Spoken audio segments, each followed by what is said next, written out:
hemorrágico. ¿Ustedes han llevado el tema de shock ya con el torcegarra todavía? De trauma. ¿Ya lo han visto? Jóvenes. Hola, hola. ¿Me escuchan? Sí, doctor. ¿Ya llevaron? ¿Ya llevaron el tema de shock con el torcegarra o no todavía? ¿Sí? Creo que sí, doctor. Ah, ya, perfecto. Entonces vamos. Entonces, el shock hemorrágico, ¿qué tipo de shock será? A ver, ¿quién me responde? Porque recuerden que hay varios tipos de shock, ¿no? Hay varios tipos, hay 4 tipos de shock. El shock hemorrágico. ¿Cuál será su categoría del shock hemorrágico? A ver, ¿qué me dice? ¿Será un shock distributivo, shock cardiogénico, shock Hipovolémico. hipovolémico? Muy bien, muy bien. Entonces, ¿qué significa shock? A ver, ¿qué es shock? A ver, ¿qué es shock? Traducido al español, doctor, es chocado. Ok, muy bien chocado. Pero ¿qué significa? ¿Qué es este síndrome, este shock? ¿Qué significa? ¿Qué es? ¿Qué es? Muy bien, miren. Es la deficiencia, doctor, entre oferta y demanda sanguínea, por así decirlo, hacia la perfusión tisular. Ya, correcto, correcto. Acá bastante va a influir lo que es la perfusión tisular. Miren, jóvenes, una de las causas, por ejemplo, de shock, por ejemplo, miren este accidente automovilístico, ¿no? Un traumatismo, ¿no? Un politraumatizado, probablemente tenga unas fracturas, y este paciente probablemente entre en shock hipovolémico por, eh, o sea, por una fractura, pues, ¿no? Un tipo de shock hemorrágico, ¿no? Una causa frecuente de politraumatizados son los accidentes de tránsito.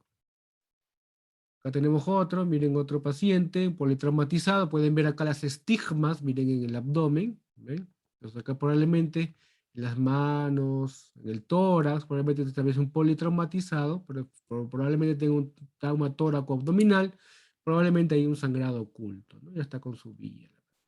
Muy bien. Otro tipo de shock, shock hipovolémico tipo hemorrágico, por ejemplo, son los accidentes en las corridas de toros, pues, ¿no? Cuando un toro, el torero, se descuida y es alcanzado por el asta del toro y le genera una lesión, ¿no? Esta lesión pues genera probablemente un daño a nivel de un órgano importante, hígado o vaso, o intestinos, o una arteria, un vaso importante que puede generar un sangrado profuso, ¿no? Un tipo de causa de shock. Entonces, ¿qué es shock? Es el colapso circulatorio de múltiples causas, ¿no? Hemos visto que puede ser causa obstructiva, puede ser por causa distributiva, por falla de bomba, cardiogénico, o por este descenso por hipovolemia también, entonces puede generar. Entonces, un colapso circulatorio de causa multifactorial. ¿Qué va a provocar en sí? Es una disminución de la perfusión tisular. Entonces el meollo, el origen del shock es la disminución de la perfusión tisular. Hay una falla de la perfusión tisular y por lo tanto los mecanismos anaerobios empiezan a tener bastante importancia y por lo tanto hay el desencadenamiento de ciertos elementos productos de metabolismo anaerobio, principalmente ácido láctico y algunos otros elementos. Entonces, donde vamos a ver toda la cascada en el shock, ¿correcto? Principalmente nosotros podemos, por ejemplo, medir, ¿no? Si el paciente tiene ya acidosis metabólica por causa del shock, ¿no? Por la perfusión tisular, por la falla de la perfusión tisular, cuando por ejemplo, el ácido láctico se está incrementando en sangre, ¿no? Por eso que es un marcador importante de lo que es la severidad del shock. Muy bien. Entonces, hay una disminución de la perfusión tisular, que es el concepto básico que hay que aprender en lo que es shock, ¿no? Entonces, acá hay falla en la demanda, el aporte de oxígeno hacia la célula. Entonces, múltiples causas, tenemos hipovolémico, cardiogénico, obstructivo, distributivo, ¿no? Son las causas de tipo de shock, ¿no? Tenemos otra imagen, ¿no? Otra imagen también donde podemos ver a diferentes tipos de shock, con el shock cardiogénico, el distributivo, el obstructivo y el hipovolémico, ¿correcto? El cardiogénico, donde falla la bomba, falla corazón, ¿correcto? Ya sea por traumatismo directo hacia el corazón, por ruptura, por ejemplo, de alguna, de una válvula o de un músculo que, o una cuerda tendinosa que va a sostener la válvula, también puede generar este tipo de, ¿correcto? Represión miocárdica, arritmias, también pueden generar. Cuando falla la bomba, ¿no? Cuando el problema insiste en la bomba. Shock distributivo, ¿correcto? Cuando hay principalmente hay una vasodilatación periférica, tenemos el anafiláctico, el shock séptico, el neurogénico, o también puede ser por otras causas. El obstructivo, ¿no? El obstructivo también es otro tipo de causa de shock, y el último es el hipovolémico. El hipovolémico podemos subdividirlo en lo que son pérdidas por deshidratación y las otras por pérdidas por sangre, ¿no? Entonces, el manejo es diferente, pues, ¿no? El manejo, cuando es una hipovolemia por deshidratación, nosotros podemos reponerlo con cristaloides o electrolitos y la volemia mejora. Pero cuando hay un shock hipovolémico por hemorragia, ahí hay que tener ciertos criterios, ¿correcto? Si es cierto, los cristaloides que son usados muy frecuentemente para el manejo inicial no son, no es tanto, se ha evidenciado actualmente que no ha sido una forma adecuada para la reposición, para la compensación o la resucitación de un paciente con shock hemorrágico, ¿no? Antiguamente, hace muchos años atrás, pues se podía colocar hasta 30 litros de cristaloides, bueno, entonces el paciente se descompensaba y moría, ¿no? Por la triada de la muerte, lo que es en shock. ¿Alguien recuerda cuál es esa triada de la muerte en shock? ¿Alguien recuerda o no? Esa triada de la muerte en shock. A ver, ¿quién lo recuerda?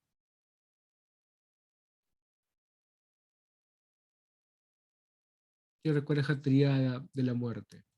Tenemos hipotermia, ¿qué más? Coagulopatía y acidosis. Esa es la triada de la muerte. Entonces, si es que no se repone la causa fisiopatológica inicial, que es la hipoperfusión tisular, entonces, si ustedes, por ejemplo, se ponen a pensar, un paciente ha perdido sangre, ¿no? Se ha fracturado la pelvis, que por la fractura de pelvis aproximadamente podemos tener entre 2 litros a 2.3, 2.5 litros de sangre acumulada, imagínense una fractura de pelvis. Entonces hay una pérdida de buena proporción de sangre. Entonces, si yo repongo solo líquidos con cristaloides, ¿se compensará en sí lo que es la hipoperfusión tisular o no? ¿Qué me dice? ¿Ah? ¿Habrá una mejoría en el paciente o no? Y se puede mejorar su presión, se puede elevar su presión, etcétera. Pero en sí, mejoramos, mejoramos en sí lo que es este, la causa, que es la hipoperfusión tisular. No, no es cierto. Entonces, podemos mejorar, por ejemplo, un choque hipovolímico por deshidratación, ¿no? Damos líquido porque lo que está afectado es el volumen, el agua.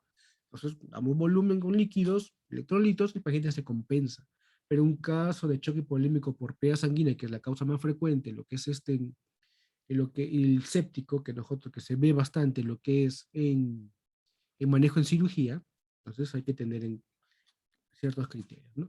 Actualmente muchos estudios se han desarrollado, mejor dicho, en lo que son las guerras, ¿no? Las guerras han sido una fuente valiosa de información para el manejo de trauma, choque en trauma, ¿no? Por ejemplo, si ustedes revisan los estudios en lo que son manejo de choque en trauma, la gran mayoría ustedes van a ver que la muestra, que la población estudiada ha sido no tanto población civil, sino ha sido población militar, ¿no? Entonces, ahí ha podido desarrollar bastante este tipo de los criterios de manejo del shock hemorrágico. Muy nuevamente, para que ustedes puedan ver los diferentes tipos de shock. El shock distributivo, hay una vasodilatación marcada. El shock hipovolémico, pues hay una pérdida del volumen circulatorio, ya sea en líquidos o ya sea a nivel de sangre, ¿no? Hay pérdida de glóbulos rojos, hay pérdida de elementos de la coagulación, factores de coagulación y pérdida de plasma, por lo tanto, se conoce como shock hemorrágico. La otra causa es el shock cardiogénico, donde hay una falla de la bomba, donde el origen de la falla está en el corazón, y el shock obstructivo, ¿no? El shock obstructivo, por ejemplo, donde tenemos componente extrínseco, como por ejemplo el taponamiento cardíaco, que evita que el corazón cumpla su función de, tanto de diástole, entonces, y de sístole, entonces por lo tanto, este taponamiento cardíaco también genera un shock obstructivo, o a nivel de la vasculatura periférica. Entonces, los cuatro tipos de shock. Bien, acá podemos ver ah, algunas de las causas, por ejemplo, el shock hipovolémico hemorrágico, los traumatismos, los sanados gastrointestinales, etcétera. Las causas no hemorrágicas, las pérdidas de fluidos, por ejemplo, diarreas, ¿no? Correcto, fueron obstrucciones intestinales, la redistribución al tercer espacio, que también puede generar choque hipovolémico no hemorrágico. El shock cardiogénico, cuando hay una falla de la bomba, hay el shock obstructivo, extracardíaco obstructivo, ¿no? Por ejemplo, la compresión, por ejemplo, lo que es el taponamiento cardíaco, o también otra causa también es el neumotórax tensión, también genera una compresión y por lo tanto una causa de shock obstructivo. Y el otro es el distributivo, ¿no? El distributivo de un shock anafiláctico, el neurogénico, cuando hay una sobrecarga adrenal por una lesión o una a nivel de la médula espinal, y esto puede generar pues un shock, este shock tipo distributivo, ¿no? Muy bien. Y acá también está incluido lo que es la sepsis, shock séptico. Muy bien, pero sí el punto álgido del shock es el descenso de la perfusión tisular, ¿correcto? Este descenso, ya sea por diferentes causas, falla de bomba, el shock distributivo, o hipovolémico, ya sea por hemorragia, por traumatismo, etcétera, sea cual sea la causa, el punto álgido va a ser el descenso de perfusión. Que nosotros no actuamos frente a este descenso de la perfusión ística, este va a conllevar a que inicialmente puede haber un proceso compensatorio, ¿no? Por el sistema neurohormonal, ¿correcto? Hay una compensación de este shock. Pero estos sistemas de controladores de lo que es la hemostasia cardiovascular, pues van a ceder, si es que no se logra compensar este descenso perfusionista, y cual va a llegar al estado de shock. Entonces, o también por otras causas, correcto, otras causas, como efectos celulares, como cuáles, como por ejemplo la sepsis, ¿no? Cuando hay una inoculación de una gran número de bacterias, y estas van a liberar ciertas toxinas, que van a generar una activación celular y por lo tanto una falla en el descenso de la perfusión celular. O los traumatismos directos, ese daño endotelial también puede generar pues liberación de algunos ciertos marcadores y van a generar una activación celular y por ende va a disminuir va a conllevar a una hipoperfusión celular. ¿Correcto? Y esto si esto no se controla, pues simplemente va a desencadenar en lo que es apoptosis celular y por lo tanto la muerte del paciente. Miren, ustedes seguramente lo han leído, este es un esquema de, de Lido Schwartz, donde simulan, ¿no? Simulan lo que pasa en las ratas, ¿no? Simulan el choque hemorrágico, ¿no? Inicialmente, el shock hay una fase compensatoria, ¿no? Una fase compensada. O sea, la primera fase es la fase compensada, ¿correcto? Entonces, donde si nosotros actuamos a esa fase, hay un 100% de supervivencia. Pero a medida que esta compensación va fallando y se va perdiendo, ¿no? Se va perdiendo la precarga, en este caso lo que es el retorno venoso, a medida que se va perdiendo más volumen, más precarga, la mortalidad va incrementándose, ¿correcto? Ya se trata de un shock descompensado. Y si yo no en este momento actúo, va a llegar una fase, un shock irreversible, donde a pesar que yo le ponga le dé todos los aditivos necesarios para que pueda mejorarse, el paciente no va a mejorar, simplemente va a fallecer, porque ya está en un estado irreversible, donde hay una muerte celular marcada y por lo tanto, a pesar que yo puedo reponer la sangre, no va a funcionar porque ya está en un estado irreversible, por lo tanto desencadena en la muerte. Hay un 0% de probabilidad de éxito. Entonces el 100% logra fallecer. Entonces la idea es no llegar a este estado, ¿correcto? Vamos a ver algunas medidas extrahospitalarias, cómo evitar llegar a la fase 3, ¿no? Que es la fase irreversible. Entonces, como ya le viene diciendo, si nosotros no mejoramos la perfusión ística, la perfusión celular, esto va a ser como un círculo vicioso, ¿no? Esta hiperperfusión va a conllevar a que lo que es la hemodinamia cardiovascular también se ve afectada, sea en el retorno venoso, en la hiperperfusión coronaria, etcétera.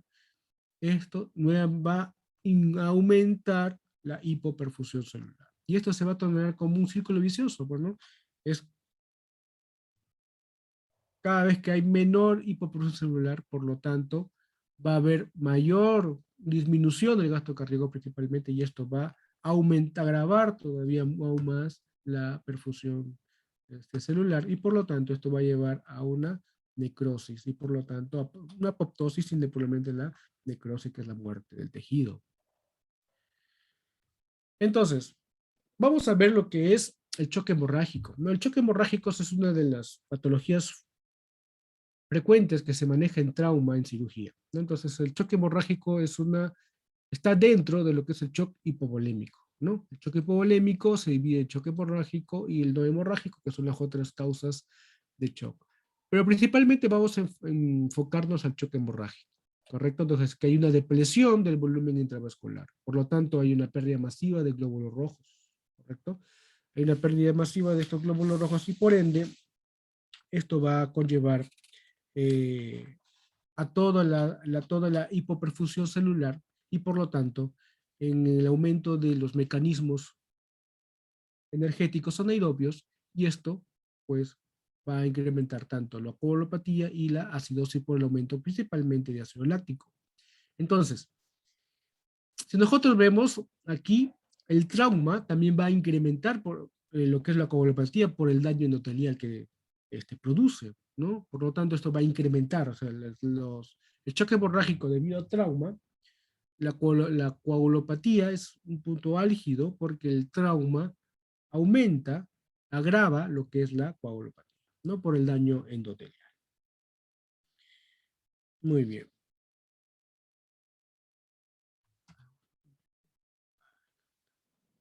Entonces, ¿cuándo hay una depresión de la oxigenación a nivel celular? Por lo tanto,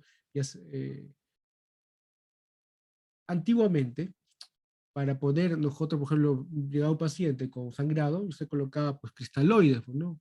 Sucloroides a dos vías endovenosa de 16, o sea, de buen tamaño, de 16G, se colocaba las vías y se pasaba a chorro cristaloides, ¿no? Entonces podíamos pasar 5, 10 frascos de cristaloides.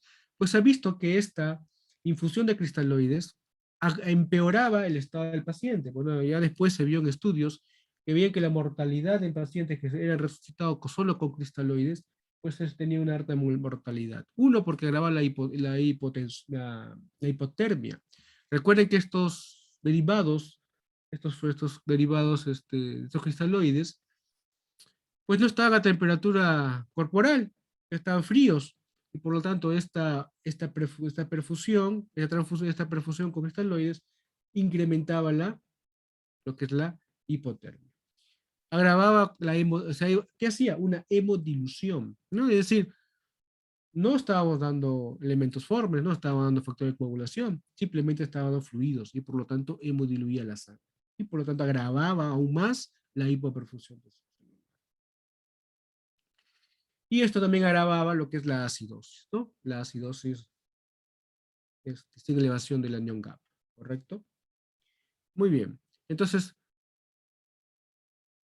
eh, cuando el choque hemorrágico, eso también activa, ¿no? Lo que activa, ya sea por la pérdida sanguínea. Recuerden que no solamente en un choque hemorrágico se pierden glóbulos rojos, también se pierden factores de coagulación, se pierden plaquetas, ¿no? Entonces, todo esto va a influir en que inicialmente se dé una respuesta, que es la respuesta simpático-adrenal, ¿no? Para compensar en un momento inicial esta depresión sanguínea, esta pérdida sanguínea.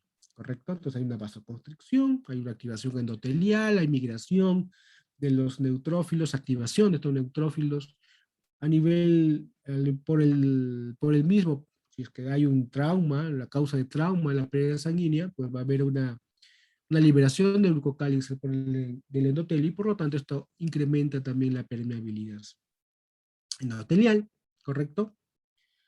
También puede haber una respuesta genética, ¿correcto? Una respuesta genética y también esto va a conllevar también una hiperperfusión del tejido injuriado, del tejido dañado. Hay un incremento de los péptidos formilos y también hay un incremento de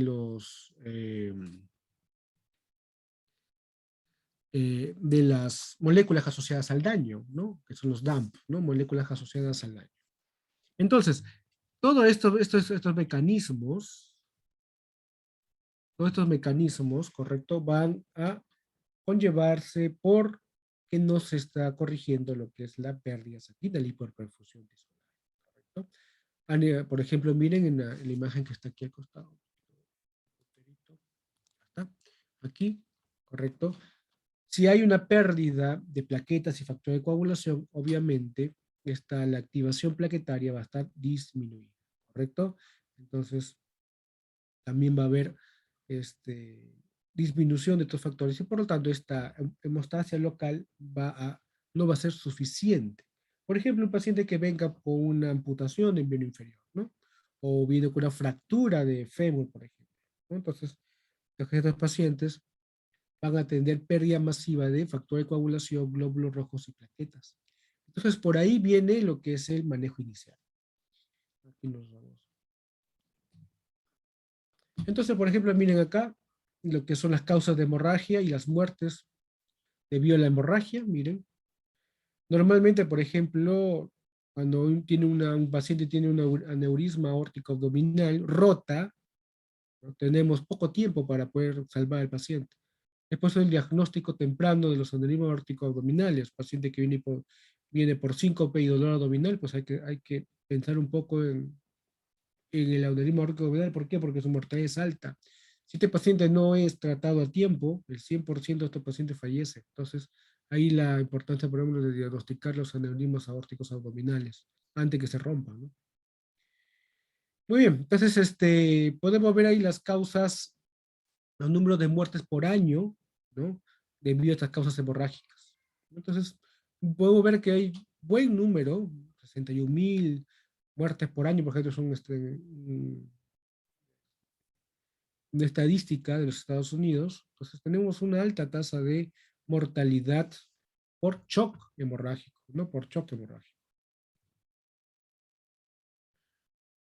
Muy bien, esto aquí. Entonces, ¿cómo puedo yo diagnosticar, cómo yo puedo manejar inicialmente el choque hemorrágico?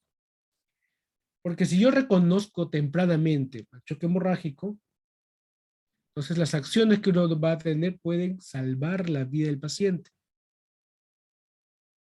Ya que tenemos desde el inicio, ¿no? Desde el inicio hasta unas 2 horas de producido la lesión, tenemos tiempo para poder hacer una adecuada resucitación. Entonces tenemos una ventana corta, una ventana de 2 horas, por eso de que se ha mejorado lo que es el manejo prehospitalario. Con un adecuado manejo prehospitalario, nosotros podemos aumentar la tasa de supervivencia de estos pacientes con shock hemorrágico.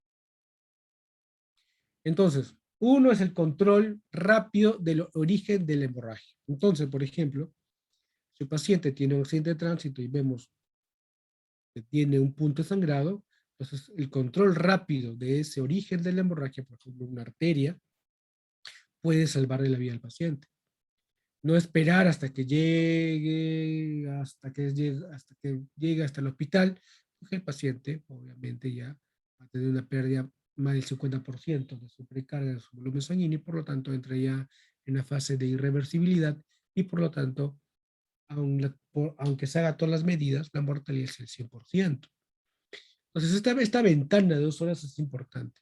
Entonces primero es el control del origen de la hemorragia. y la restauración del volumen intravascular. No solamente es darle líquidos, sino también es restauración de la capacidad de transporte del oxígeno. Entonces, ¿cómo yo puedo reponer esa capacidad de transporte de oxígeno en un paciente con choque hemorrágico? ¿Cómo creen?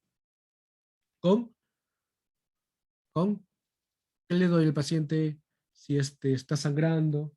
¿Qué le doy? Glóbulos rojos, ¿no? Glóbulos rojos, ¿no? Entonces, factores de coagulación, y plaquetas. Ya vamos a ver más adelante cómo es la forma de reponer el 1-1-1-1-1, ¿no? La fórmula del 1-1-1. Pero bueno, pero vamos a ver ahora lo que es en el manejo prehospitalario, ¿correcto? O sea, en el momento del accidente. Ahí no vas a tener sangre, no vas a tener plaqueta, no vas a tener este, plasma, ¿no? Plasma fresco congelado, no vamos a tener. Entonces, ¿cuál es el punto álgido en esta atención prehospitalaria? ¿Correcto? Entonces, ¿cuáles son los objetivos para esta atención prehospitalaria? Uno, minimizar la pérdida de sangre adicional, o sea, el control del sangrado. Entonces, acá es importante, jóvenes, el control del sangrado, ¿correcto? Si por ahora ustedes están caminando por la calle y ven un accidente de tránsito y ven una arteria que está sangrando, pues hay que comprimir la zona de la lesión. Ustedes seguramente habrán escuchado sus clases, no, torniquetes está prohibido. Depende. Si es cierto, si a pesar que yo hago una buena compresión y no logro controlar el sangrado, puedo hacer un torniquete distal a la lesión, ¿correcto? Entonces, pero teniendo en cuenta que tengo un medio de transporte rápido para que pueda llegar al hospital. Entonces, se puede aplicar un poco. Vamos a ver más adelante unos estudios que demuestran que los torniquetes seleccionados en ciertos pacientes pueden también disminuir la mortalidad.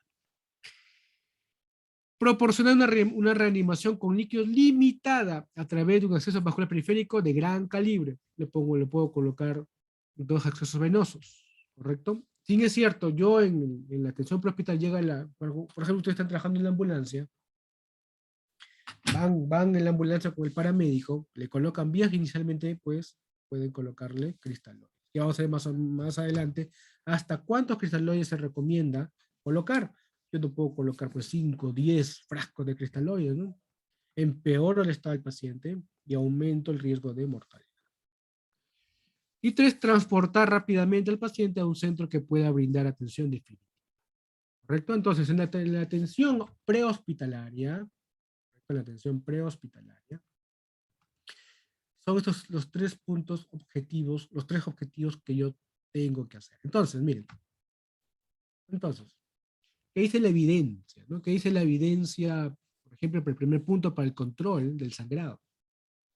Existe evidencia que la aplicación de torniquetes en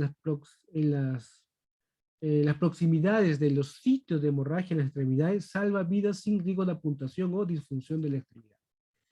Si el paciente es transportado rápidamente a un hospital donde se pueda brindar atención definitiva. Por ejemplo, yo tengo una herida abundante, yo lo presiono y sigue sangrando, yo puedo aplicar un torniquete, salvo en esas circunstancias. Y si hay, y yo lo comprimo y lo llevo inmediatamente transportado hacia el centro hospitalario. Entonces, si ustedes comprimen y no logran controlar el sangrado, se puede aplicar un torniquete en esas circunstancias. Y la otra condición es que debe ser llevado inmediatamente a un centro hospitalario para que pueda ser atendido en la unidad de shock trauma y controlar ese sangrado, ¿no? Ya sea por una pinza, porque en el momento hospitalario, cuando están en el campo, a veces no tienen las herramientas suficientes para poder controlar eso. Entonces, se puede, no se puede. Entonces, no es que esté contraindicado, o sea, entonces, después una pregunta, en todo paciente con trauma vascular que no se logra controlar con la compresión, ¿se debe aplicar torniquete? Sí se puede aplicar torniquete. Sí se puede aplicar torniquete. ¿Ya? Entonces, acá hay un par de estudios donde demuestra que se puede aplicar torniquete bajo esas circunstancias. Muy bien. Aquí nuevamente dice, miren el Colegio de Cirujanos Estadounidenses, respalda la aplicación de torniquetes cuando la presión directa es ineficaz o impráctica. ¿Correcto? Entonces, cuando no se puede presionar o no es suficiente, pues se puede aplicar compresión. Para heridas grandes que sangran en lugares de unión, por ejemplo, se puede aplicar torniquete, por ejemplo, en la axila o en la ingle. ¿Correcto? También se puede utilizar que son los apógitos hemostáticos, ¿no? Los apógitos hemostáticos también han demostrado ayuda para poder controlar los sangrados. Por ejemplo, hay un hemostático que se usa, por ejemplo, en las guerras, ¿no? Cuando hay traumatismo penetrantes por armas de fuego en extremidades, hay una solución que se le coloca en herida y por lo tanto ese es un hemostático y por lo tanto ese también puede controlar temporalmente el sangrado hasta que pueda ser resuelto, ¿no? Es como si es como, ¿han visto ustedes esas pistolas que se usan para colocar, para sellar, por ejemplo, pegar las lunas o los silicones se coloca para los muebles de melamine para sellar sus espacios? Algo similar es esos son los hemostáticos que estoy informando, estoy contando. Cuando, por ejemplo, hay un traumatismo por arma de fuego en el muslo porque está sangrando, se coloca ese hemostático, se llena todo el canal de la herida y comprime, comprime y evita el sangrado hasta que pueda ser llevado al hospital, a la tienda de campaña hospitalaria y pueda ser atendido por cirujano vascular y pueda reparar la arteria que esté dañada.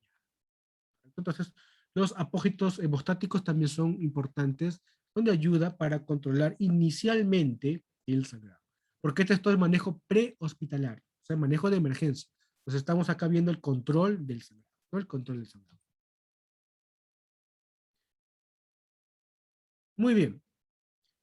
El otro punto es reposición hídrica, ¿no? Reposición, la resucitación.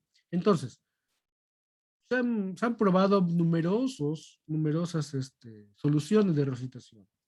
Las soluciones salidas hipertónicas del estrés hipertónico, pues no son beneficiosas en el manejo prehospitalario.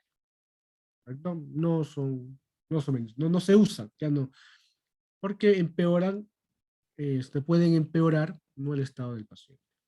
Entonces, tampoco la albúmina, como un coloide, no ofrece ningún beneficio sobre las soluciones cristaloides. Entonces, ¿qué podemos dar inicialmente en la atención prehospitalaria? Podemos inicialmente dar cristaloides. ¿Correcto? Cristaloides. Fíjese, miren, se demostró que la transfusión prehospitalaria de glóbulos rojos, plasma o ambos proporcionan un beneficio significativo en la supervivencia en análisis retrospectivo reciente de un estudio de cortes en pacientes con trauma, por ejemplo, relacionados al combate.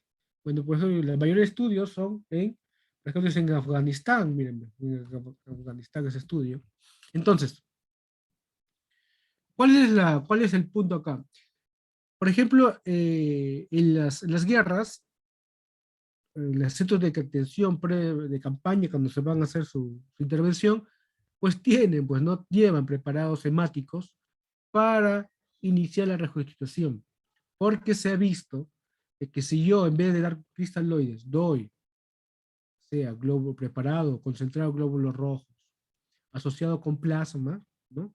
Entonces yo puedo mejorar la supervivencia del paciente, ¿correcto? Pero en el caso del manejo en lo que es en la atención civil, entonces el transporte de paquetes globulares en las ambulancias pues no es muy común. Por ejemplo, acá en el Perú, pues ninguna ambulancia tiene paquetes de glóbulos rojos. Solo están en el hospital. Entonces, ¿qué nos queda? Soluciones cristal. Entonces, para la resucitación inicial y la atención prehospitalaria, podemos dar soluciones cristaloides.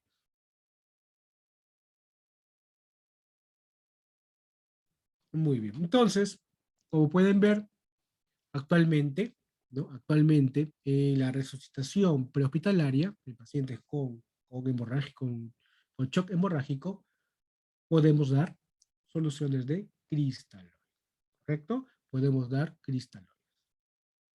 Entonces, ¿cuál es el objetivo? Para mantener estado mental y un pulso radial palpable, ¿correcto? Entonces, yo doy mis cristaloides hasta llegar al centro hospitalario donde pueda ya tener acceso a lo que es para la transfusión. Muy bien. Entonces, obviamente si mi paciente, por ejemplo, tiene un choque hemorrágico tipo 1, tipo 2, donde hay con las soluciones cristaloides, incluso yo me puedo quedar solamente con el manejo con soluciones cristaloides, si es que yo ya controlé el sangrado, ¿no? Por ejemplo, tiene un corte, un sangrado en la arteria femoral, por ejemplo, de la arteria braquial, hago mi compresión adecuada, se inicia lo que son la atención prehospitalaria con fluidos o cristaloides, llega al hospital, se repara, y la pérdida sanguínea, pues, no supera el 15%. Entonces, ¿ya le tendré que colocar sangre? No. Si el paciente ya está estabilizado, ya está controlado, simplemente puedo mantenerlo con cristaloides. Pero, ¿qué pasa cuando hay una hemorragia grave? ¿No? Cuando ya hay un trastorno, hay una hipotensión y hay un trastorno del sensorio. En estos pacientes yo inicialmente yo les puedo manejar con cristaloides, pero al momento, al momento de llegar al paciente a la atención hospitalaria, ¿no? Entonces ahí ya tengo que tanto reponerle glóbulos rojos, reponerle lo que son factores de coagulación y reponerle lo que son plaquetas. ¿Correcto? Entonces, ya es una atención hospitalaria. Entonces, en la atención de hemorragia grave en el prehospitalario, doy mis cristaloides, controlo, ya sea con la compresión directa o con un torniquete, la zona de sangrado hasta llevarlo al hospital. Como les dije, lo que es el aneurisma aórtico abdominal, cuando se rompe, la mortalidad es casi 100%. Entonces, por ejemplo, eh, yo estaba en la Good Hope, era un día, una mañana, llega un paciente por síncope e hipotensión, ¿no? Síncope e hipotensión. Llegan a medicina, lo evalúan y hacen interrupción de cirugía. Entonces yo voy, lo veo paciente joven de 50 años. Se refería desmayo, dolor abdominal e hipotensión. Entonces le pedimos una tomografía inmediata y se vio pues que tenía un aneurisma, ya estaba ya por romperse, marcadamente, vino el vascular, lo operaron, pero lamentablemente el paciente falleció, ¿no? Entonces, estos casos de neurismas aórticos rotos tienen una mortalidad bastante alta, un paciente obeso, ¿no? Diabético, hipertenso, joven, 45, 50 años, porque fue hace muchos años, y este paciente falleció. Entonces, nosotros tengo que diagnosticar. Si por A o B el paciente no está hipotenso, frío, está letargoso, está taquicárdico, entonces con sospecha de que es un choque hipovolémico, o sea, descartar hemorrágico, pues obviamente tenemos que hacer un screening de todo el paciente para descartar sangrado oculto. Entonces, ¿dónde nosotros podemos encontrar, cómo podemos hacer un screening? Una forma es el EcoFast, ¿no? El EcoFast es una ecografía focalizada, ¿no? Una ecografía focalizada para descartar puntos de sangrado. Lo que es la ventana pericárdica, los hipocondrios y la fosilidad, perdón, el fondo de saco Douglas, para ver si que no hay sangrado, ¿no?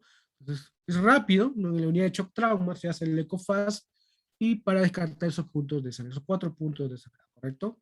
La ventana pericárdica, a nivel de epigastrio, para ver si es que no hay un taponamiento cardíaco. Se hacen ambos hipocondrios para descartar que no haya líquido o sangre a nivel de los hipocondrios y otros en el fondo de saco de Douglas o en el receso recto vesical, ¿no? En el varones. Si por ave no se logra encontrar con el EcoFast, una tomografía, ¿no? Porque los hematomas retroperitoneales también pueden ser causas de este tipo de choque hemorrágico.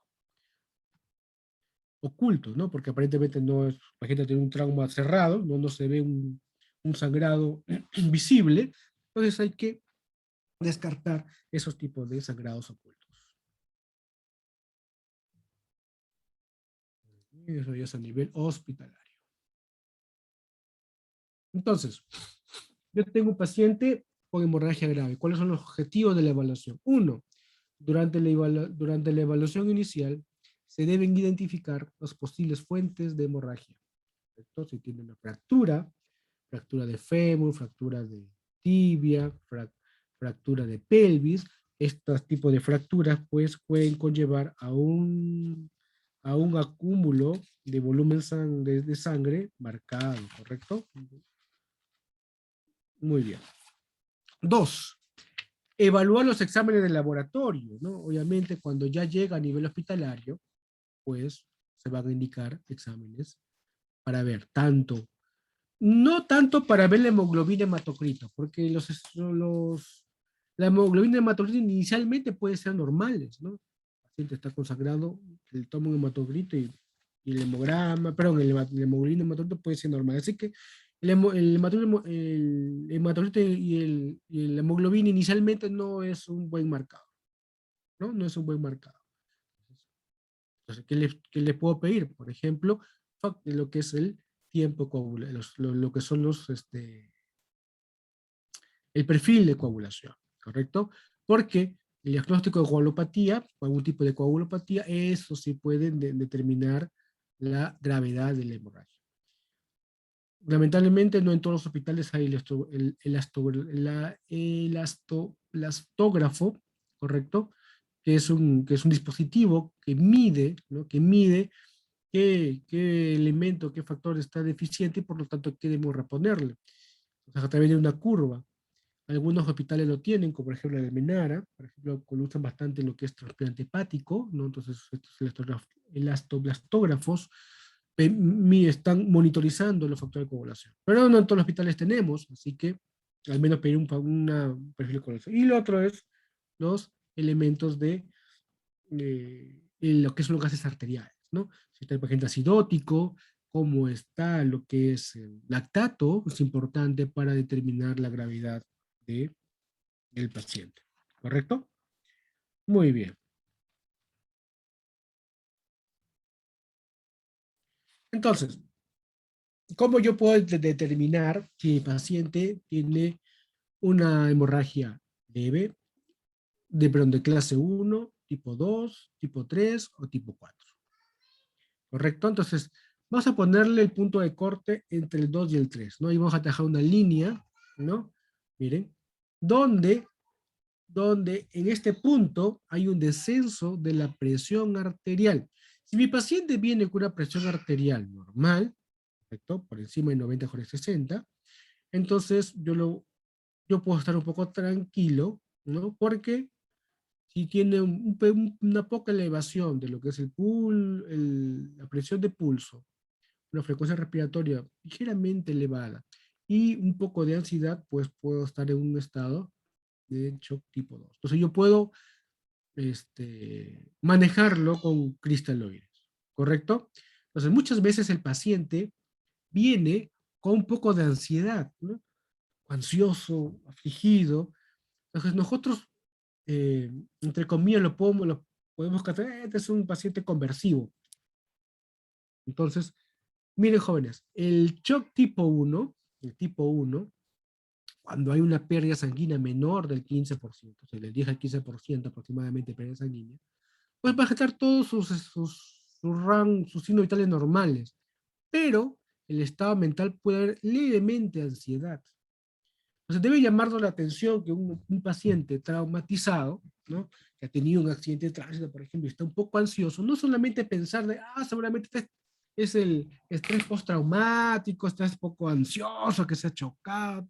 Hay que evaluarlo, no hay que evaluar, hacer todos los screening adecuados para descartar que no esté teniendo una pérdida sangrada de sangre oculta.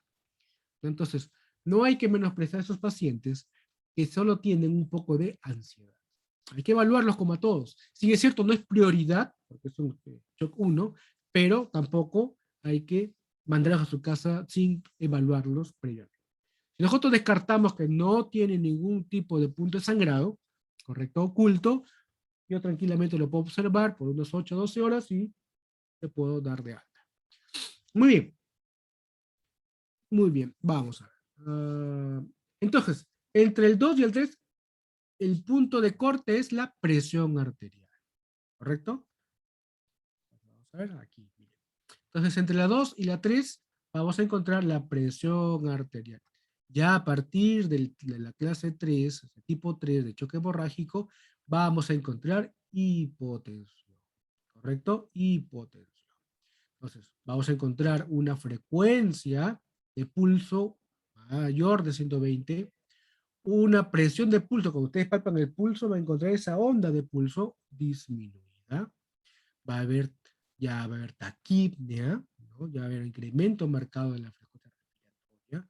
Miren la orina, hay una liguria. Entonces aquí ya hay que reponer no solo con cristaloides, sino ya hay que pensar en reposición con sangre. Es decir, con glóbulos rojos, con plaquetas y con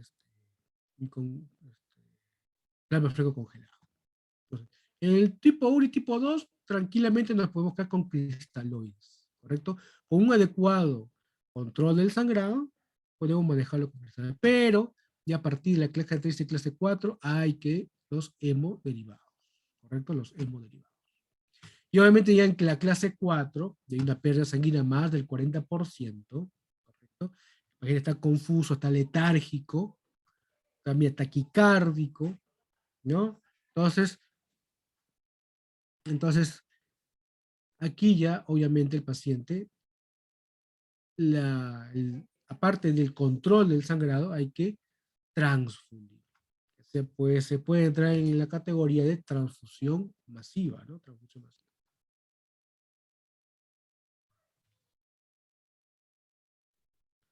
Muy bien. Nuevamente, es más de lo mismo que ya les había comentado.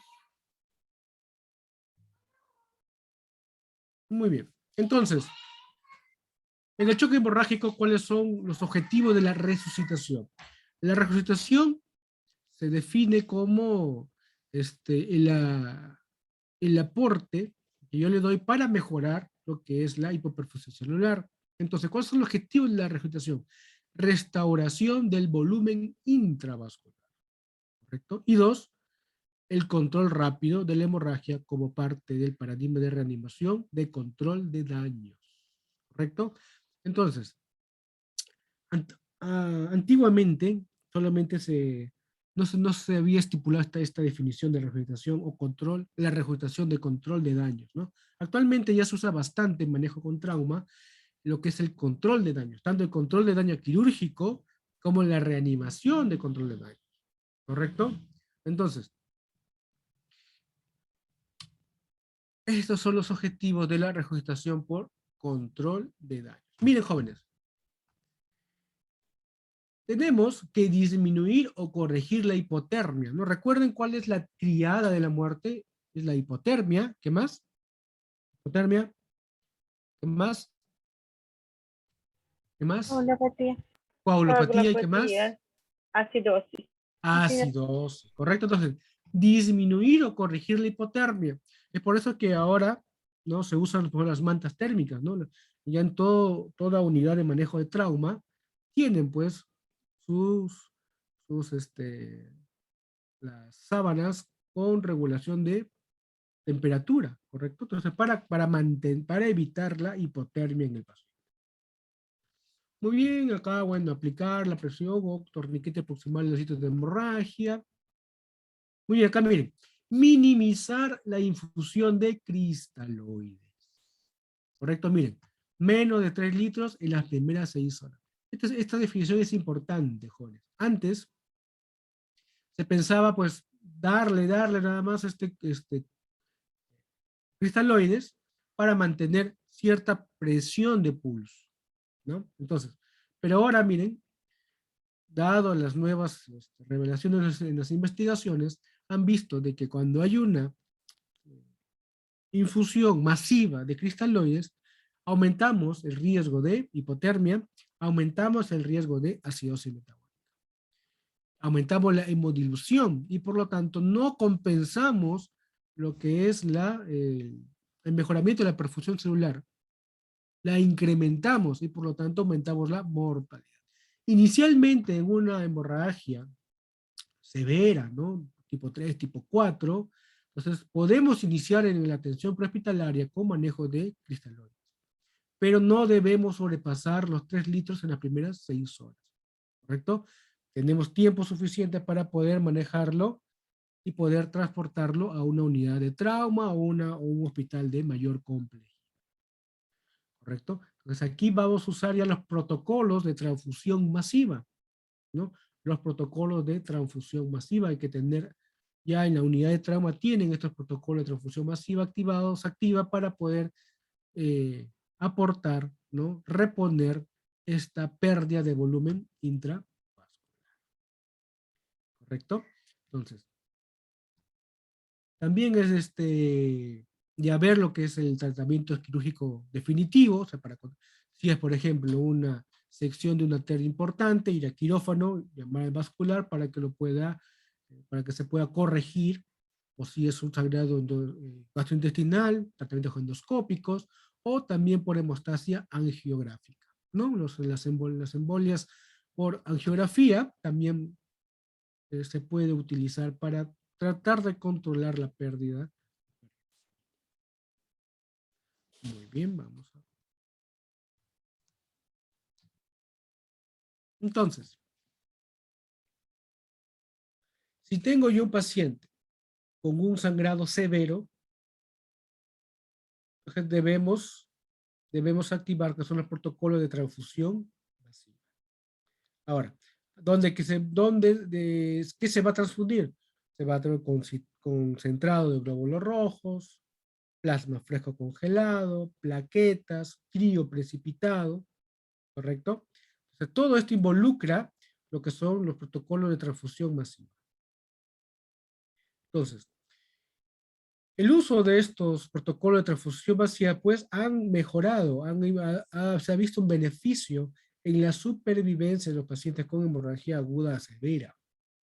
Entonces, el mantenerlo solamente con soluciones cristaloides, pues empeora la tasa de supervivencia de estos pacientes.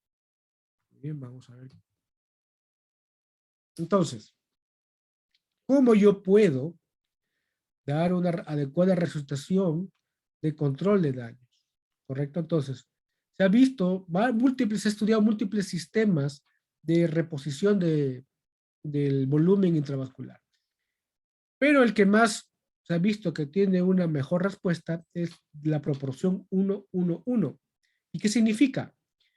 Dar plasma, plaqueta y glóbulos rojos. ¿Correcto? Miren, es decir, se da 6 unidades de plasma, o sea, 6 unidades de plasma fresco congelado, una aféresis de plaquetas. Recuerden que una unidad, o sea, un paquete de plaquetas equivalen a 6 paquetes de glóbulos rojos. Entonces, no es que van a dar ustedes 6 unidades de plasma, 6 unidades de plaquetas y 6 unidades de glóbulos rojos. No. Un paquete de plaquetas equivalen a 6 paquetes de glóbulos rojos. Provienen de 6 paquetes de sangre completa. Por lo tanto, entonces damos 6 unidades de plasmas, una unidad de aféresis de plaquetas y 6 unidades de glóbulos rojos. Entonces ahí tenemos la concentración 1, 1, 1. ¿Correcto? Entonces, si por A B les preguntan en el examen, la proporción de plasma, plaqueta y glóbulo 1, 1, 1 corresponden a 6 unidades de plasma, 6 unidades de plaquetas, 6 unidades de glóbulos rojos, es falso. ¿Ya? Es 6 unidades de paquetes de plasma, una unidad de plaquetas, porque este tiene un equivalente a 6 unidades de sangre, con 6 unidades de glóbulos. También se ha visto lo que es 1-1-2, ¿no? También. Pero no hay mayor significancia en el usar 1-1-1 a 1-1-2. Es decir, el 2 sería el doble, serían 12 unidades de glóbulo rojo, ¿no? Pero no ha habido mayor mejoría en lo que es la tasa de sobrevivencia, de supervivencia, ¿correcto? Entonces, por cada 6 paquetes glóbulos rojos, yo le paso un paquete de plaquetas y 6 paquetes o 6 unidades de plasma fresco congelado. ¿Correcto? Entonces, esa es la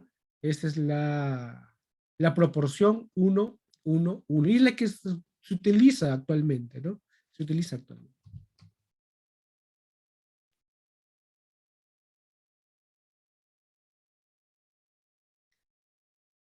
Para pacientes con hemorragias que no son por trauma, también se puede utilizar lo que es la proporción de plaquetas glóbulos rojos de 1-2, por ejemplo, ¿no? 1-2. Se podría utilizar también ese esquema, ¿no? Entonces, es decir, doy una unidad de plaquetas, ¿correcto?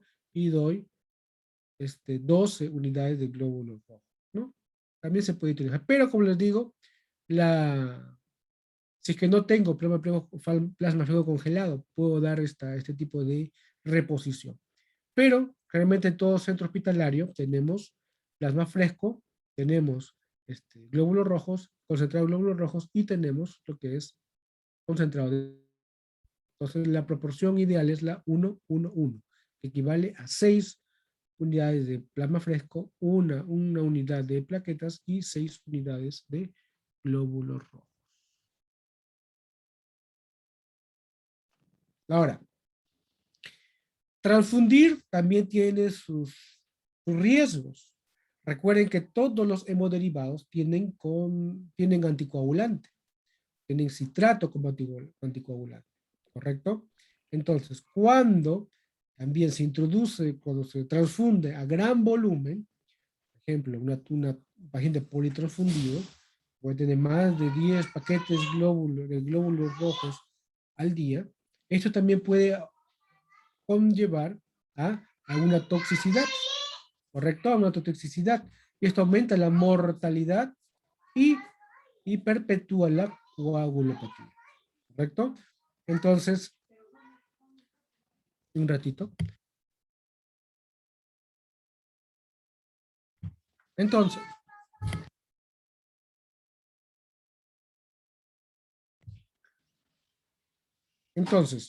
es por eso de que empíricamente,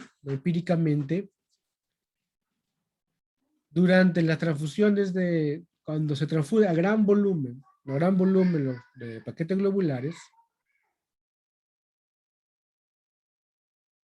se transfunde porque genera hipocalcemia 1 gramo de cloruro de calcio, ¿no?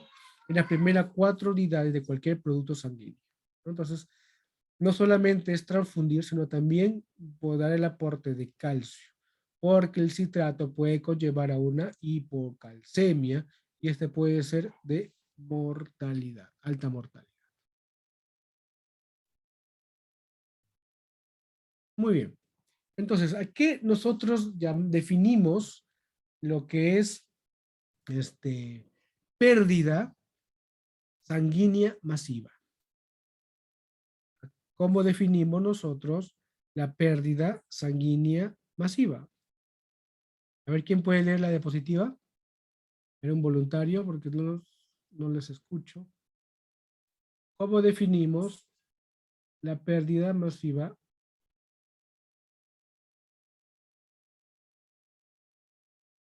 A ver. A ver, ¿alguien voluntario para que lea? ¿Qué dice? Pérdida Yo de lo leo, la... doctor. Ya, a ver. Pérdida del volumen entero de sangre dentro de 24 horas. ¿Lo leo todo? Sí, sí, por favor. Ya, pérdida del 50% del volumen de sangre en 3 horas. Pérdida de más de 150 milímetros por minuto. La pérdida de sangre de 1.5 litros por kilo por minuto y la pérdida rápida por falla circulatoria. Ajá, la pérdida por falla o insuficiencia circulatoria. Entonces, por ejemplo, tenemos un paciente con un traumatismo torácico abierto por arma de fuego. Se le coloca el tubo de drenaje torácico y sale, por ejemplo, 1500, ¿no? 1500 mililitros de sangre. ¿Será considerado una pérdida masiva? ¿Qué dicen ustedes?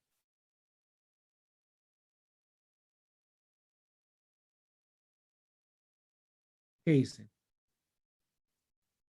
Miren la tercera definición. ¿Qué es la tercera definición? Pérdida sanguínea de 150 mililitros por minuto.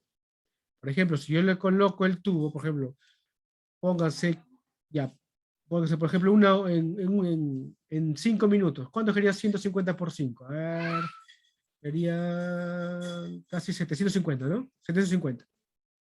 Entonces, si yo le coloco el tubo y me sale 1500, pues entra en esta categoría, miren. Estamos más de 150 mililitros por minuto. Entonces, es una pérdida sanguínea masiva. Probablemente este paciente tiene que ir a sala de operaciones de emergencia, porque sería una prioridad 1, ¿no? Porque si no, este paciente se muere o desencadena ya una falla multiorgánica por el choque hipovolémico, ¿no? Entonces, tenemos, uno, es la pérdida entera de la volemia en 24 horas. Esa se llama pérdida masiva de sangre, pérdida sanguínea de sangre. 2, pérdida de al menos el 50% en 3 horas. También es una definición de pérdida sanguínea masiva. Pérdida sanguínea de 150 mililitros por minuto. O pérdida de 1.5 mililitros por kilo por minuto. Ya es un poco más. Con los niños hay que hacerlo por kilo, ¿no? Entonces, en niños tenemos un poco más. Volúmenes más pequeños pueden conllevar a mayor descompensación. Entonces, el niño, por ejemplo, 1.5 litros por kilo por minuto. O una pérdida rápida sanguínea que conlleva una falla o una insuficiencia circulatoria. Entonces, esta es la definición, lo que es una pérdida sanguínea masiva.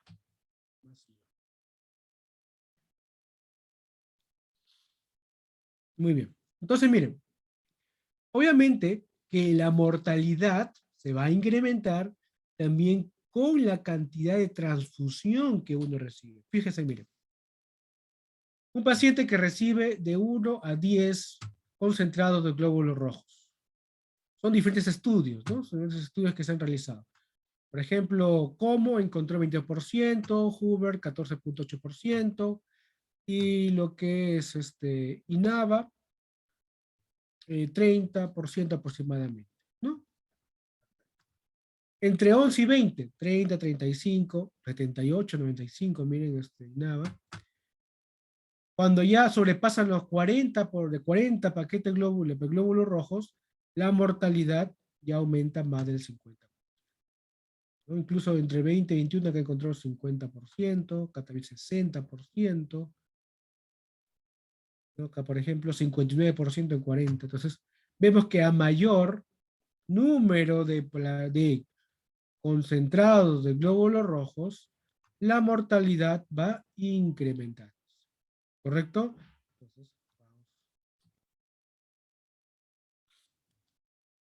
Entonces, se ha hecho varios estudios para ver cómo yo puedo predecir mi paciente va a tener una hemorragia masiva. Entonces, hay una que se llama el índice de shock. No el índice de shock. ¿Qué es el índice de shock? Pues es la frecuencia cardíaca dividida dividida con la presión sistólica, ¿no? La presión arterial sistólica. ¿Correcto? Entonces, o lo que es el índice de shock modificado, uso la frecuencia cardíaca, pero lo divido entre la presión arterial media. ¿Y cómo yo saco la presión arterial media? ¿Alguien recuerda? ¿Cómo se saca la presión arterial media? 2 veces la presión arterial diastólica más la presión sistólica entre 3. Ya, correcto. Entonces, esa es la presión arterial media. ¿Correcto? Entonces, a nivel extrahospitalario lo ponen el punto de corte en 1. ¿Correcto? Si el punto de corte es mayor o igual a 1, entonces este índice de shock predice, ¿no? Predice por lo menos que este paciente va a recibir, o al menos necesita, algunos 5 concentrados de glóbulos rojos. Y a nivel hospitalario hay muchos estudios que ponen el punto de corte entre 1, 1.4, o mayor de 1.4, ¿correcto? Entonces, podemos decir como punto de corte 1.4. Si es mayor a 1.4, este paciente por lo menos va a requerir al menos 10 concentrados de glóbulos, ¿correcto? Entonces, a nivel hospitalario, este punto de corte 1.4, si yo divido la frecuencia cardíaca sobre la presión arterial media y tengo un índice de 1.4, pues este paciente al menos va a requerir 10 paquetes. Entonces, es un paciente politransfusión. Y eso aumenta la mortalidad. Para los índices de shock, ¿no? De diferentes puntos de corte. Muy bien.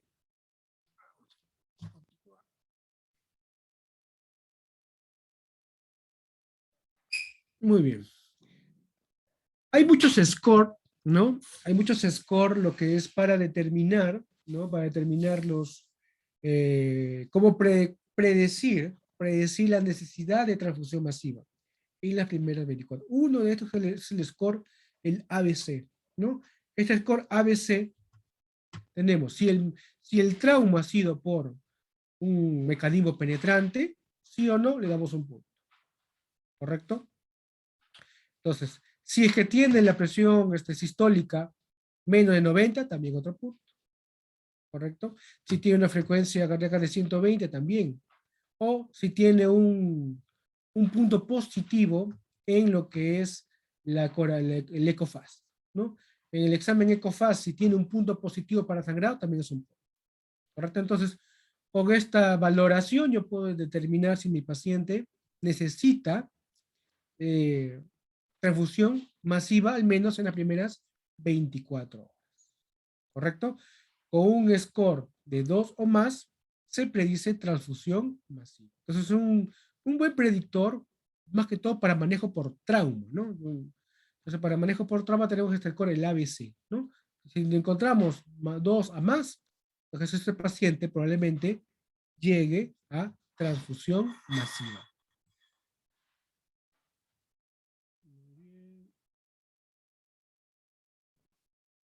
Entonces, ¿cuándo nosotros iniciamos la transfusión masiva? Cuando tenemos un score de 2 o más. ¿Correcto? Si un paciente tiene un score de 2 o más del ABC, vamos a iniciar lo que es el protocolo de transfusión. Tiene una inestabilidad hemodinámica persistente. Protocolo de transfusión masiva. ¿Correcto? El paciente tiene un requerimiento quirúrgico para controlar el sangrado masivo o una angioembolización, también es candidato a transfusión masiva. O transfusión por lo que es por el trauma. Entonces, hemos visto anteriormente cuando el manejo ya hospitalario, lo que es la resuscitación de control de daños, ¿no? El control de daños, ¿correcto? Entonces, para recordar simplemente, minimización de uso de cristaloides, ¿correcto? Entonces, no menos de 3 litros en al menos las primeras 6 horas, ¿no? Entonces, minimizar el uso de cristaloides.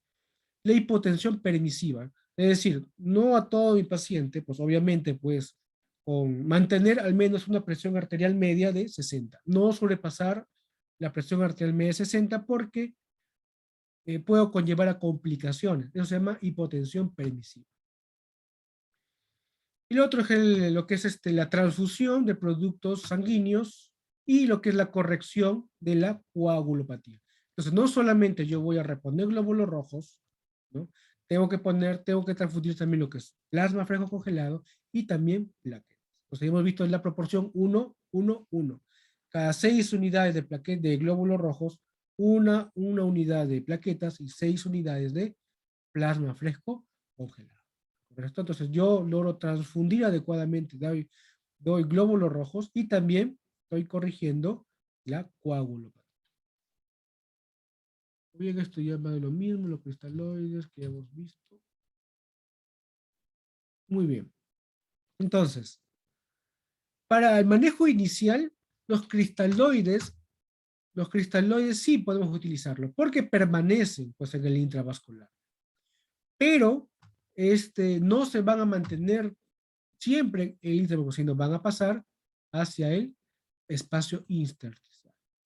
Los expansores de volumen, por ejemplo, los coloides, por ejemplo, las gelatinas, los dextranos, etcétera, pues estas sí, pues van a mantenerse en el espacio intravascular. Poco, por su gran tamaño, poco van a pasar al extravascular. Por ejemplo, si yo tengo un paciente que inicialmente le estoy dando volumen con cristaloides, le doy 3 litros, no mejora, pues puedo utilizar, si no tengo todavía hemoderivados, puedo utilizar los coloides. ¿Por qué? Porque van a expander tanto el volumen, pero lamentablemente todavía no estoy reponiendo, no estoy compensando la hipoperfusión tisular. Entonces, no puedo yo usar solo cristaloides, ¿no? En el manejo inicial, o sea, en la registración de control de daños, solo con cristaloides. Si no tengo que también usar los coloides, si es que todavía no tengo los hemoderivados. ¿Destroza utilizaré para el manejo inicial del shock? ¿Qué dicen? ¿Sí o no? ¿Qué me dicen? Destroza al 5%, ¿utilizaré para lo que son la registración de control de daños? ¿Sí o no? ¿Qué dicen? ¿Ah? ¿Puedo utilizar destroza al 5%? ¿Sí o no? La destroza al 5%, ¿qué es? ¿Isotónica, hipotónica o hipertónica? ¿Ah? ¿Jóvenes? Hola, chicos. ¿Están ahí? Hola, hola, jóvenes. ¿Estoy escuchando? Sí, doctor, estamos aquí. Ya. El destroza al 5%, ¿qué es? ¿Hipotónica, hipertónica o isotónica? Hipotónica, jóvenes, ya, hipotónica. Y por lo tanto, no es un buen expansor de la vasculatura.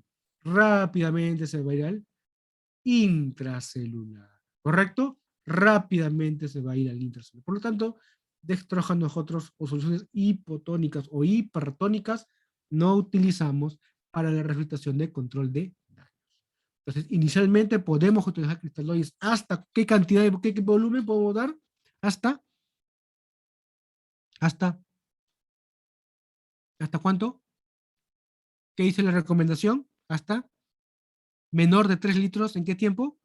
En las primeras 6 horas, ¿correcto? Si por A o B yo les doy 3 litros y no mejora mi hemodinamia, yo puedo utilizar los coloides, ¿correcto?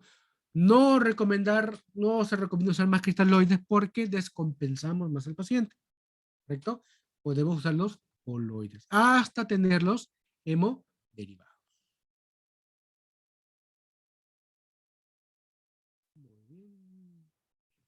Híjole, ¿hasta acá alguna pregunta?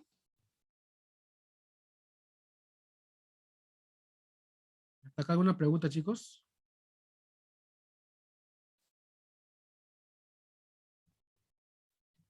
¿Alguna pregunta?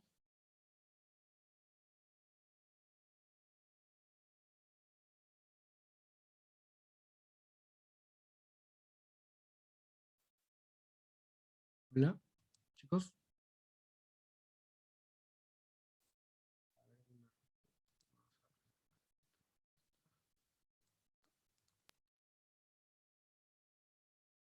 Miren, jóvenes, por ejemplo, miren, eh, es un paciente con un trauma, politraumatizado por arma de fuego. Se le colocó el tubo de drenaje torácico y miren el frasco. Normalmente el frasco pues tiene más o menos 300 centímetros cúbicos de suelo fisiológico, ¿no? Se le coloca el tubo y se llenó de sangre. Entonces, el frasco tiene 1 litro, o sea, acá hay 700 mililitros. Este paciente entra como, como definición, como un sangrado masivo, ¿sí o no? ¿Qué me dicen? ¿Tiene criterios para catalogarlo como una hemorragia masiva? Sí, ¿no es cierto? Sí, porque ni bien se coloca el tubo, miren, ¿cuánto volumen de sangre? 700 más o menos, ¿no? 700 centímetros cúbicos. Y esto entraría como definición de hemorragia masiva. Es otro paciente con obstrucción intestinal, es otro tipo de choque hipovolémico, ¿no? No hemorrágico por acumulación de espacio en el intestino, y parte del shock séptico también. Medio, otra obstrucción intestinal, es un vólvulo sigmoide, es un paciente que operamos. Ya ustedes han revisado shock séptico, ¿no? Miren, esta es una gangrena de Fournier, este es un niño raro. Este es otro, una fascitis necrotizante. Bien. TJ gangrena de Fournier. Otra gangrena de Fournier. Una fascitis necrotizante a nivel del perineo, ¿no? Esta es una femenina, que es una fascitis necrotizante, porque gangrena de Fournier solamente es en el varón. Una fascitis necrotizante, una paciente obesa, ¿no? Por un absceso perianal. El tratamiento de pero lamentablemente la paciente falleció por el shock séptico. Muy bien. Bien, ¿hasta acá alguna pregunta, jóvenes?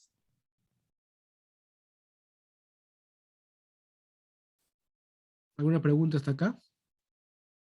Bien, tenemos unos minutos todavía. Vamos a continuar con la siguiente clase. ¿Dónde estamos? Acá está.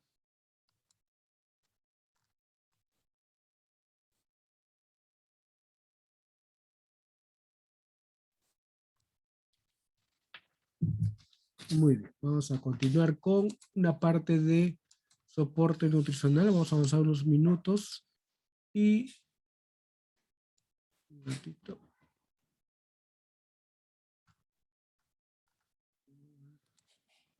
¿Dónde está? Acá.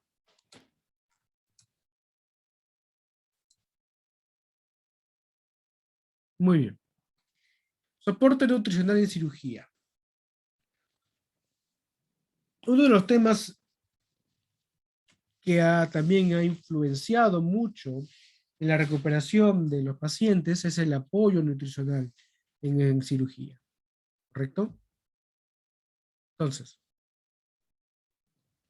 este avance, ¿no? de la medicina, ¿correcto?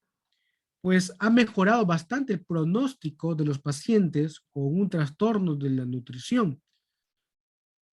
No es lo mismo operar un paciente que tenga un estado nutricional óptimo a un paciente con desnutrición, ¿no? Proteíno-calórica.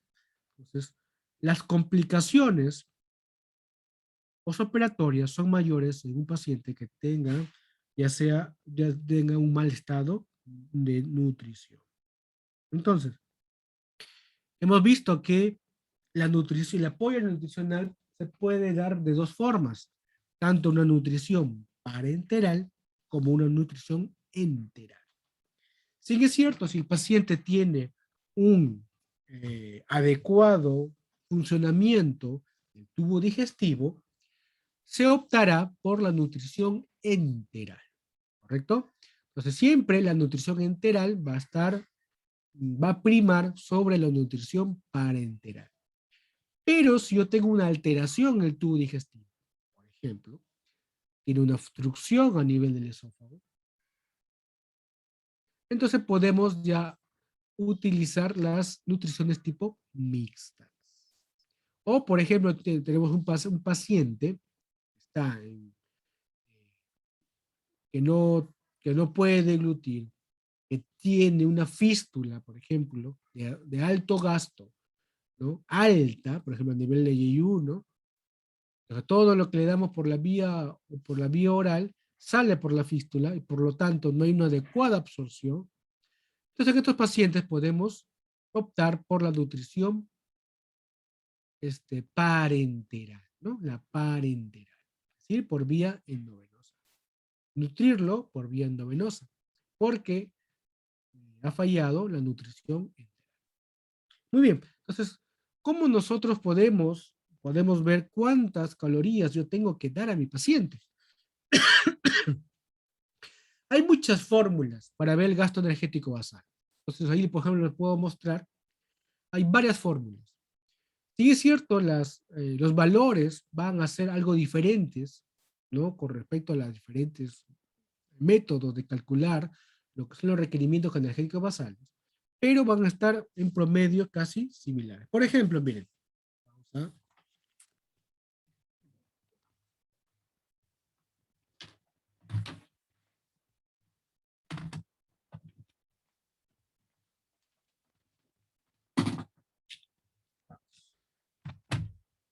por ejemplo, miren, vamos a...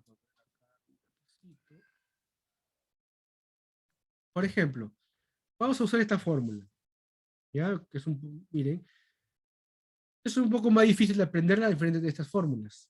Miren, 66.47 más 13.75 por peso en kilogramos, la talla en centímetros por 5, menos la edad en años por 6.75. Vamos a ver, un paciente varón de 50 años, ¿correcto? Con un peso de 80 kilogramos y una talla de 1.7 metros. A ver, ¿cuánto será su gasto energético basal? A ver, calculadoras, ¿cuánto saldrá? A ver, ¿cuánto saldrá?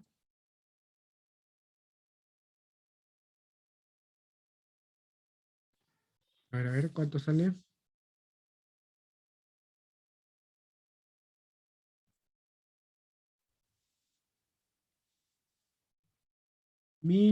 ¿Cuánto? 1000, a ver si me ayudan multiplicando. ¿Cuánto sale, jóvenes? 1100 en 13.75 por peso en kilogramos. Ya, todo ya recuerda, mira, un 1476.47. ya, correcto, casi más de 1500, ¿no? Correcto, entonces, kilocalorías por día. Ya, muy bien, vamos, usemos esta fórmula. A ver, por la edad está acá, ¿correcto? Entonces, 11.6 por peso, que es de 80 kilogramos más 879. ¿Cuánto sale?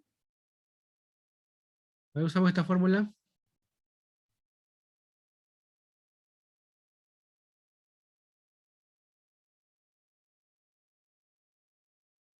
$1807.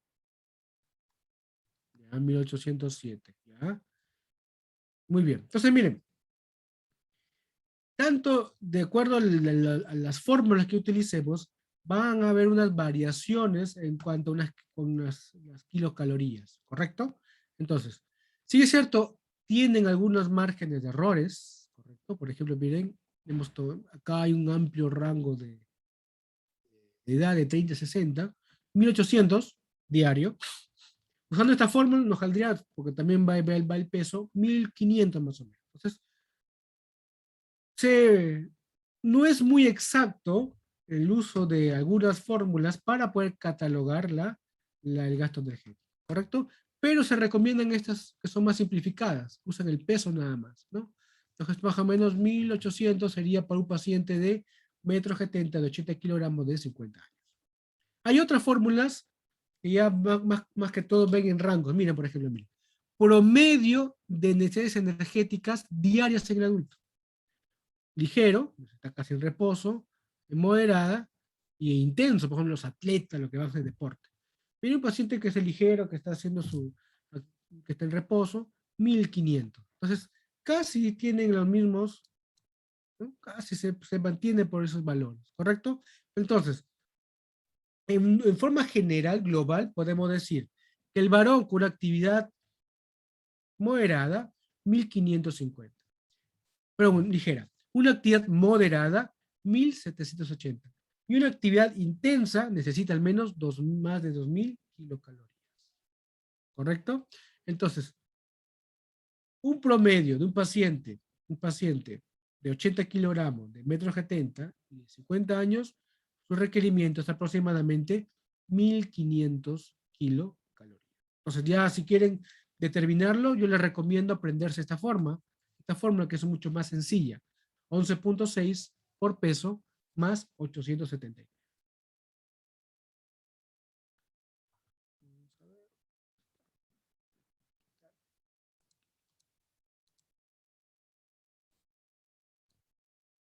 Entonces, ¿cuáles son los objetivos de nosotros dar el diagnóstico nutricional de un paciente quirúrgico?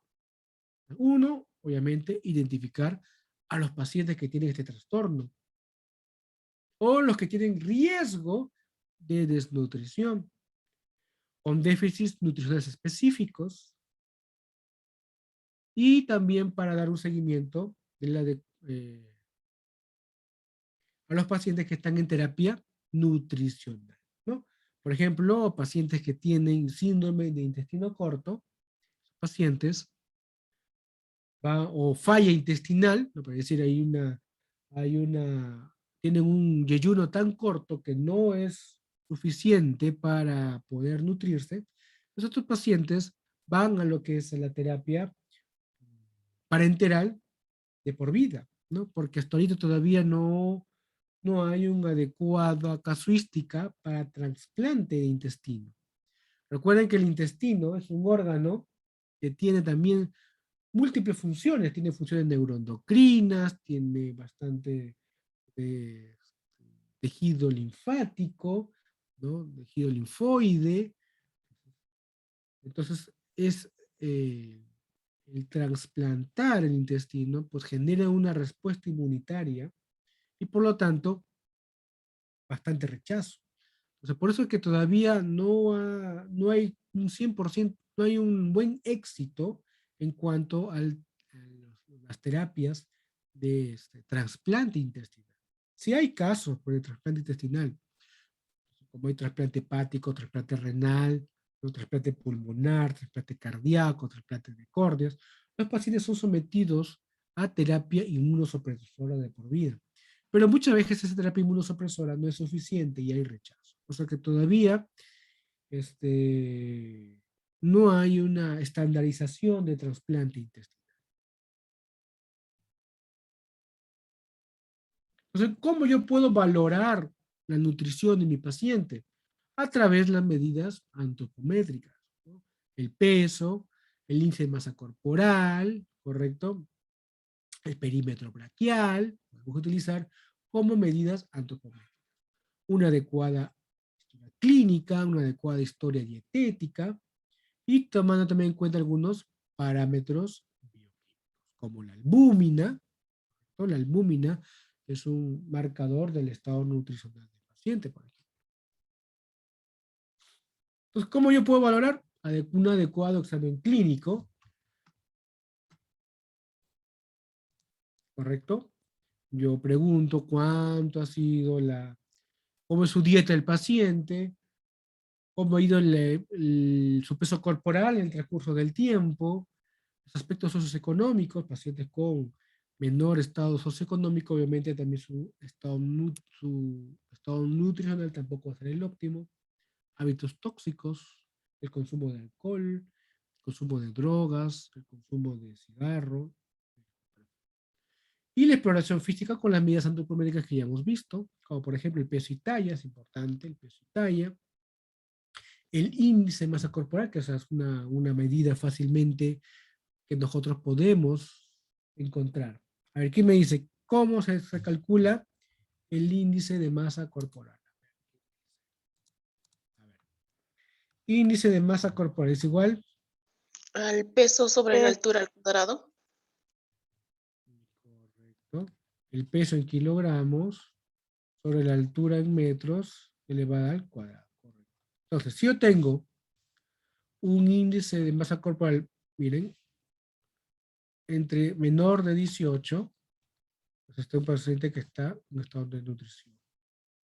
Si tenemos, perdón, claro, menor de, si tenemos menor de 17, de nutrición moderada. Si es menor a 16, de nutrición grave.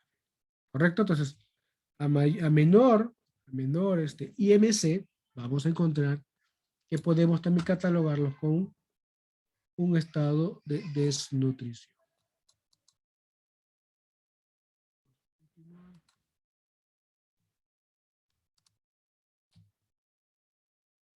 Hay otras formas también antropométricas como el pliegue tricipital, el perímetro braquial, la circunferencia muscular del brazo, que también nosotros podemos hacerla, ¿no? Pero no es muy frecuente el uso de esto en cirugía.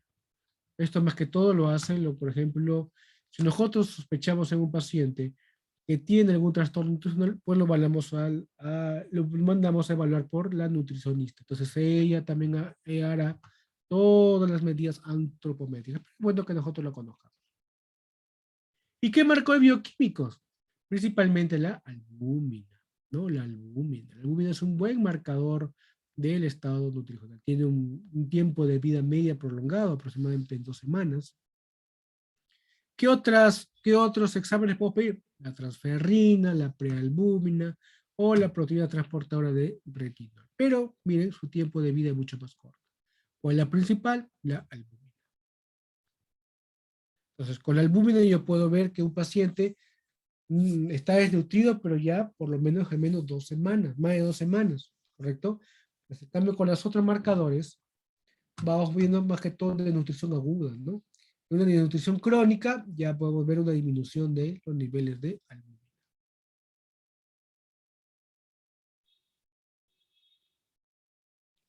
Entonces, ¿cómo podemos evaluar de una forma global al paciente? A través del método de valoración y clasificación nutricional de Chang, ¿no? Entonces, esta valoración usa diferentes parámetros, ¿correcto? Usa lo que es el peso ideal, el pliegue tricipital, la circunferencia muscular del brazo, la albúmina y los linfocitos.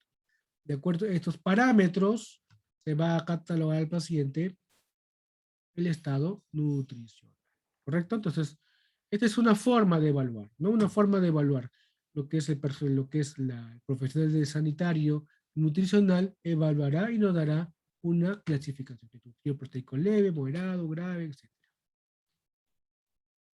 ¿No? Entonces acá podemos ver la valoración del estado nutricional.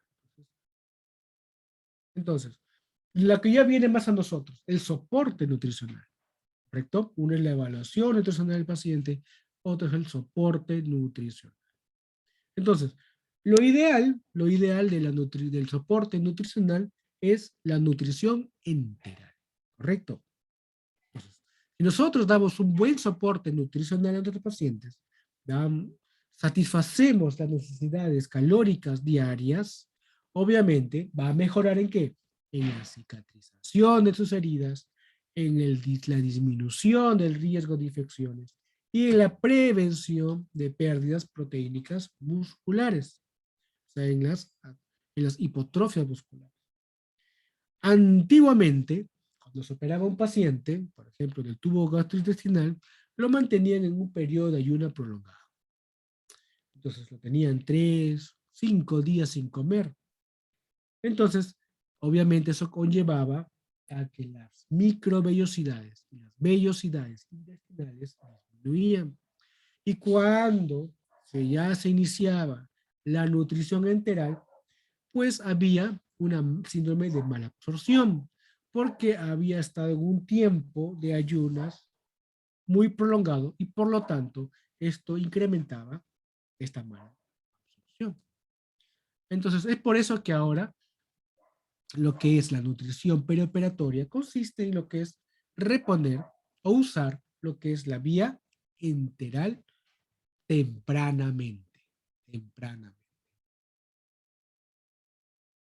Entonces, miren este algoritmo. Si yo tengo un paciente postoperado, funciona el tubo digestivo, o sea, está óptimo. Si es sí, entonces, ahora, puede ingerir suficiente, o sea, es decir, la nutrición que le vamos a proveer tendrá lo que es el requerimiento calórico diario basal. Si es no, ¿correcto? Podemos agregar suplementos. Pero si es el tubo digestivo está en óptimas condiciones y yo, por vía oral, le puedo dar el aporte calórico diario, requerimiento diario, pues la nutrición será, ¿correcto? Será oral. O sea, nutrición enteral, ¿correcto? Entonces, nutrición enteral es que puede ser por vía, ya sea por medio de la boca, por vía oral, o por vía, por requerimiento o por algún mecanismo de invasivo para la nutrición enteral, que ya vamos a ver más adelante. Entonces, muy bien. Si el tubo de función no funciona, pues haré uso de la nutrición parenteral. ¿Correcto? Voy a usar la vía endovenosa para nutrir a mi paciente. Muy bien. ¿La ingesta es suficiente? No. ¿Se puede agregar suplementos? ¿Se puede agregar suplementos? Sí, nutrición oral. Si no puedo agregar suplementos, entonces puedo hacer uso de la nutrición enteral. ¿Correcto? La nutrición enteral. Ahora, esta nutrición enteral, es decir, a través ya de mecanismos invasivos, ¿ya? Ahora, si esta nutrición enteral, el paciente no puede comer por boca, por ejemplo, tiene una fístula, propóngase, una fístula traqueoesofágica. Entonces, yo no puedo darle nutrición por vía oral, pero el paciente, el resto del tubo digestivo está indemne. Entonces, esa nutrición enteral va a ser por más de 6 semanas. Si el paciente, por ejemplo, tiene un estenosis esofágico, una fístula, yo siempre voy a tener que darle por vía enteral, no puedo darle por vía oral, o sea, por más de 6 semanas, hago una enterostomía. Es decir, coloco un drain hacia el intestino y por ahí lo voy a nutrir. Ahora, si es parcial, por ejemplo, tiene, por ejemplo, una laceración o está operado de posoperado de una fístula traqueosofágica, por ejemplo, simplemente es para darle por un tiempo la nutrición enteral y no por vía oral, a través, por ejemplo, de una sonda nasogástrica. En menos de 6 semanas, perfecto, una sonda nasogástrica. Le coloco yo una sonda nasogástrica, bypaseo lo que es la cirugía a nivel de esófago, de la fístula traqueosofágica, por ejemplo, y le puedo dar nutrición enteral temprana. Muy bien. Ahora, si le coloco sonda nasogástrica y mi paciente tiene riesgo de aspiración, es decir, el contenido gastrointestinal puede refluir y aspirar a mi paciente, entonces voy a colocar una sonda nasoyeyunal. Es decir, ya no va a llegar al estómago, sino hasta el intestino. Para evitar que el volumen gástrico, o sea, el contenido se acumule en el estómago y por lo tanto disminuye el riesgo de aspiración. ¿Correcto? De aspiración. Entonces, lo ideal es que el paciente inicie su nutrición por vía oral, por boca. Un paciente posoperado, por ejemplo, póngase de un vólvulo. Al día siguiente le puedo dar nutrición oral. ¿Correcto? No está contraindicada la nutrición oral. Su tubo digestivo está indemne, la parte distal del colon está garrafiado, pero eso no es contraindicación para iniciar la vía oral. Pero si mi paciente no puede deglutir o tiene limitación en la vía oral, puedo utilizar la nutrición enteral. Es decir, utilizo el intestino para la absorción de los nutrientes. Y si ya probablemente el paciente no puede recibir, no está indemne el tubo digestivo, entonces usaré lo que es la nutrición parenteral. ¿Correcto? Parenteral.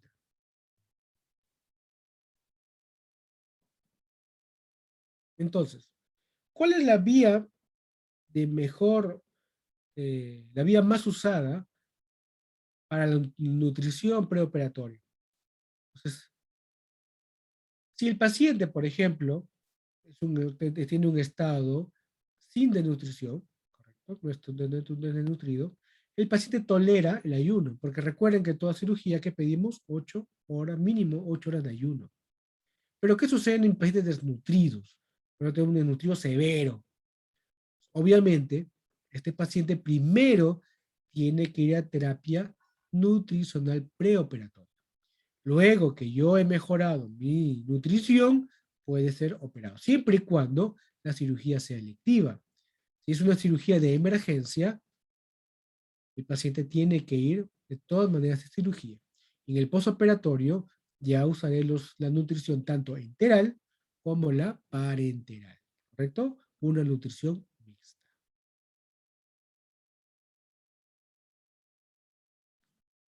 Muy bien. Entonces, riesgos nutricionales graves acompañados de al menos uno de los siguientes factores. ¿Cuándo, miren jóvenes, cuándo iniciar el soporte nutricional perioperatorio? Es decir, cuando yo voy a dar un soporte adicional.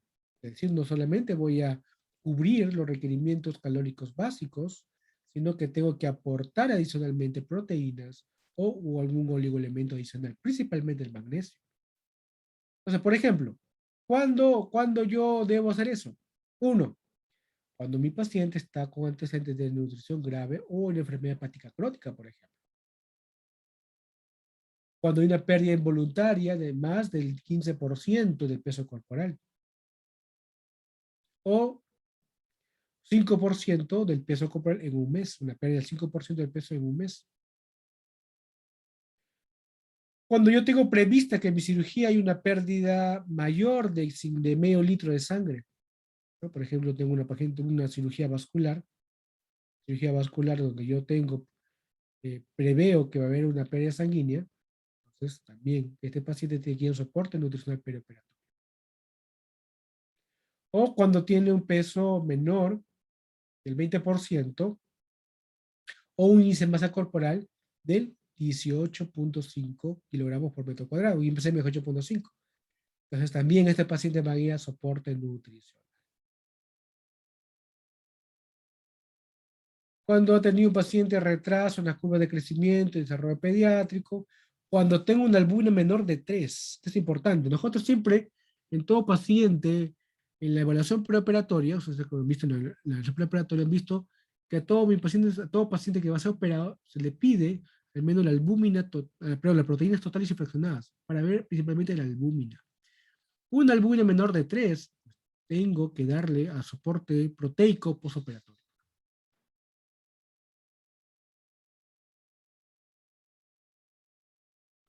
Enfermedades catabólicas, por ejemplo, pacientes que eran quemados, donde está en un estado hipercatabólico, pacientes politraumatizados, pacientes con shock séptico, pacientes con pancreatitis, está en un estado hipercatabólico. En estos pacientes hay que darle soporte nutricional postoperatorio.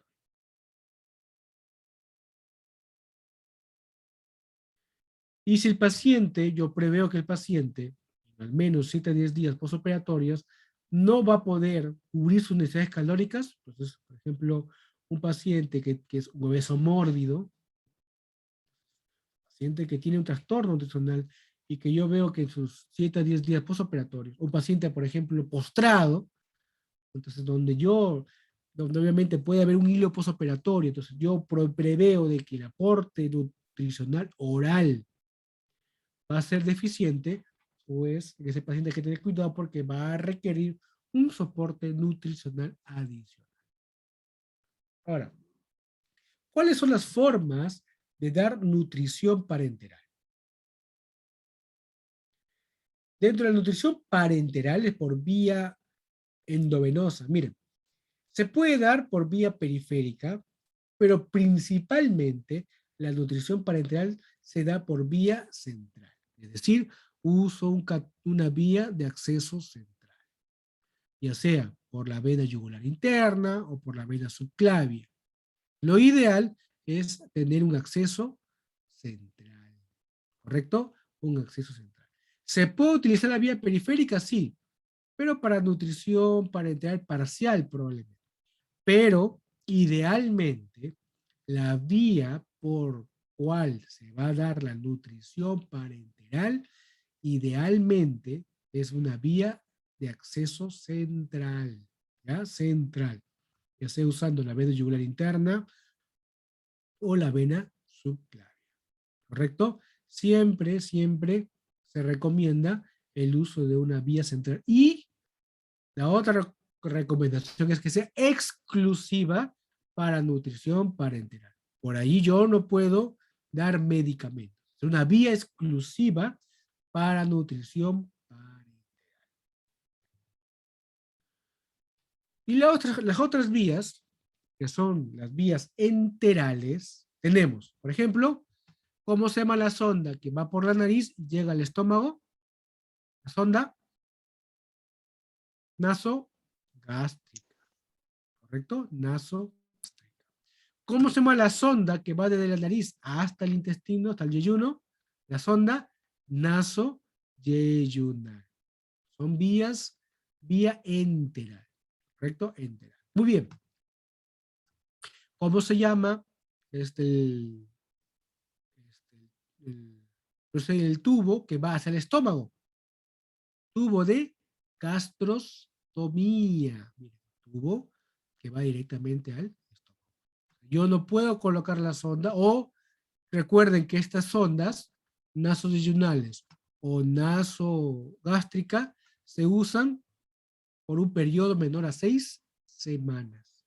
Si yo tengo estas sondas por más de 6 semanas, puedo generar estenosis o algunas fístulas, ¿no? Entonces, si el paciente requiere, por ejemplo, nutrición enteral, o sea, no por vía oral, sino enteral, de por vida, usaré los tubos tanto de gastrostomía o los tubos de yeyunostomía, ¿correcto? Si tiene mi paciente riesgo de reflujo y por lo tanto una broncoaspiración, usaré las sondas de yeyunostomía. Obviamente, la nutrición por gastrostomía va a ser diferente que la nutrición por una yeyunostomía. Porque recuerden que el yeyuno absorbe monómeros. Si yo le voy a dar acá, por ejemplo, voy a licuar nada más mi alimento y le voy a dar por la sonda de yeyunostomía, pues no se va a nutrir nada. Porque el intestino, el yeyuno, absorbe monómeros. En cambio, yo le puedo dar una dieta licuada, por ejemplo, al estómago, ¿no? Entonces, pues aquí actuarán todo el proceso digestivo, pasará y se absorberá. Es por eso de que los diferentes mecanismos de nutrición van a variar. Si yo tengo un tubo de gastrostomía, obviamente yo le puedo dar, por ejemplo, una dieta licuada, tranquilamente, porque el estómago está funcionando, el estómago pues, es un mecanismo de digestión, pasa al intestino delgado, al duodeno, luego al yeyuno y pasa el proceso de digestión, ¿correcto? Pero si yo voy a darle nutrición por el intestino, por el yeyuno, por ejemplo, tengo que usar fórmulas adecuadas, fórmulas oligoméricas, para que pueda ser absorbida. Muy bien, aquí nos vamos a quedar jóvenes, ya son casi ya son la 1, ¿correcto? Nos vamos a quedar acá. Vamos a continuar con los tipos de fórmulas la siguiente clase, ¿correcto? Y vamos a ver también lo que es parte de lo que es la técnica quirúrgica operatoria a nivel de hígado, ¿correcto? Muy bien, jóvenes, entonces aquí nos vamos a quedar y vamos a continuar la siguiente semana. ¿Alguna pregunta hasta aquí, jóvenes?